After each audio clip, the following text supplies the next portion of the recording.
Scalar quantities वो quantities होती हैं जिनको बताने के लिए, जिनको कम्प्लीटली स्पेसिफाई करने के लिए हमें सिर्फ मैग्नीट्यूड की ज़रूरत होती है और एक स्पेसिफिक यूनिट की ज़रूरत होती है। फॉर एग्जांपल टाइम अगर मैं आपको बताना चाह रही हूँ कि 5 मिनट्स, तो इसका मतलब इसके लिए मुझे किसी डायरेक्शन की ज़रूरत नहीं होगी, सिर्फ मुझे चाहिए होगा मैग्नीट्यूड। इसका टाइम का मैग्नीट्यूड कितना है यहाँ पर 5, और यूनिट्स किस में बताया मैंने, मिनट्स में।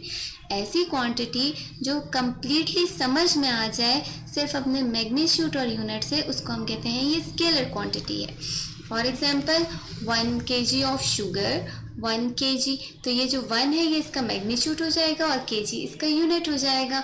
सो ये कम्प्लीटली हमें पता चल जाएगा 1 किलो चीनी का मतलब क्या है, कि कितनी चीनी की बात हो रही है।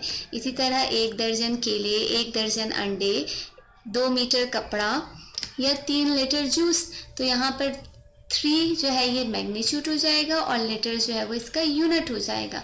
ये तमाम क्वांटिटीज़ जो हम कम्प्लीटली बता सकते हैं उसके सिर्फ यूनिट और मैग्नीट्यूड से, इन क्वांटिटीज़ को हम कहते हैं स्केलर क्वांटिटीज़।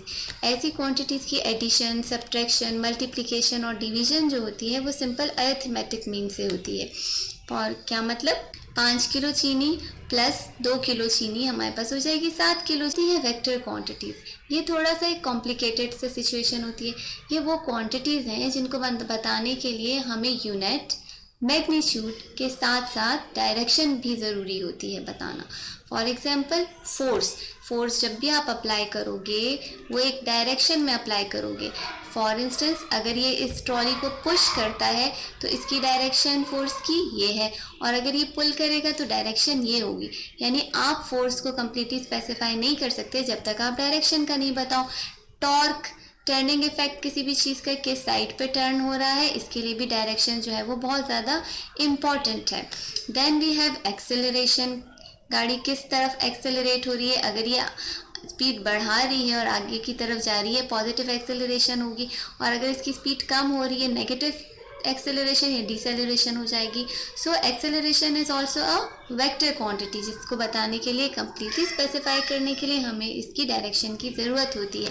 वेट, किसी भी चीज़ का weight directed towards the earth, हर चीज़ का वेट जो होता है उसकी डायरेक्शन क्या होती है, towards the centre of the earth. So weight is also a vector quantity. ऐसी क्वांटिटीज़ जिनको कम्प्लीटली स्पेसिफाई करने के लिए हमें उसका यूनिट, मैग्नीट्यूड और डायरेक्शन चाहिए होती है, ऐसी क्वांटिटीज़ को हम कहते हैं vector quantities. For example 5 Newton of force in direction of south direction. So completely specify force कब होगी, जब हमारे पास इसके साथ डायरेक्शन भी होगी। वेक्टर्स को आप रिप्रेजेंट कैसे करते हो, ग्राफ्स पे या पेपर पे वेक्टर को रिप्रेजेंट करने के लिए हम एक लाइन ड्रॉ करते हैं। इस लाइन की जो टेल होती है उसको हम इनिशियल पॉइंट पे रखते हैं जहाँ से वेक्टर स्टार्ट हो रहा है। इसकी जो लेंथ है ये इक्वल होती है to the magnitude of the vector. जितना वेक्टर का मैग्नीट्यूड है, वेक्टर की जो क्वांटिटी है उसके मुताबिक हम इसकी लेंथ एडजस्ट करते हैं। इसका जो हेड होता है वो हमें बताता है डायरेक्शन ऑफ द वेक्टर, कि किस डायरेक्शन में फोर्स अप्लाई हुई है। जैसे हमने ट्रॉली की बात की थी, एक बच्चा ट्रॉली को धक्का दे रहा है, तो अगर वो हमारे पास इस डायरेक्शन में धक्का दे रहा है तो हम जो एरो बनाएंगे उसका हेड इस तरफ से होगा। जब आप कॉपी पे लिखोगे, वेक्टर्स को रिप्रेजेंट करते हैं हम बाय बोल्ड लेटर्स या by letters having an arrow over their head. ये वेक्टर्स की रिप्रेजेंटेशन होती है ऑन पेपर।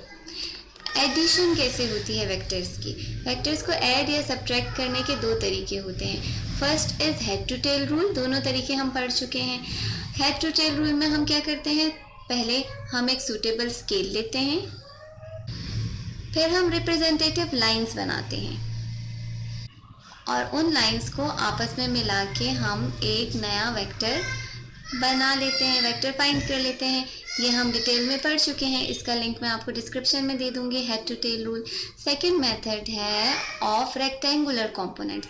रेक्टेंगुलर कंपोनेंट्स मतलब अगर मैंने आपसे कहा कि हमने एक फोर्स अप्लाई की किसी भी चीज़ पे और उसकी डायरेक्शन ये फोर्स है। तो अब देखो इस फोर्स को हम दो कंपोनेंट्स में तोड़ सकते हैं। एक इसके ये कंपोनेंट जो एक्स एक्सिस के अलोंग होंगे, इसको हम कहेंगे इसके एक्स कंपोनेंट, और दूसरे इसके ये कंपोनेंट जो वाई एक्सिस के अलोंग होंगे, ये इसके हैं वाई कंपोनेंट। तो इस फोर्स को हम दो कंपोनेंट्स में तोड़ के भी ऐड सकते हैं। ये जो मेथड होता है इसको हम कहते हैं addition of vectors by rectangular components method. ये मेथड भी हम डिटेल से कर चुके हैं।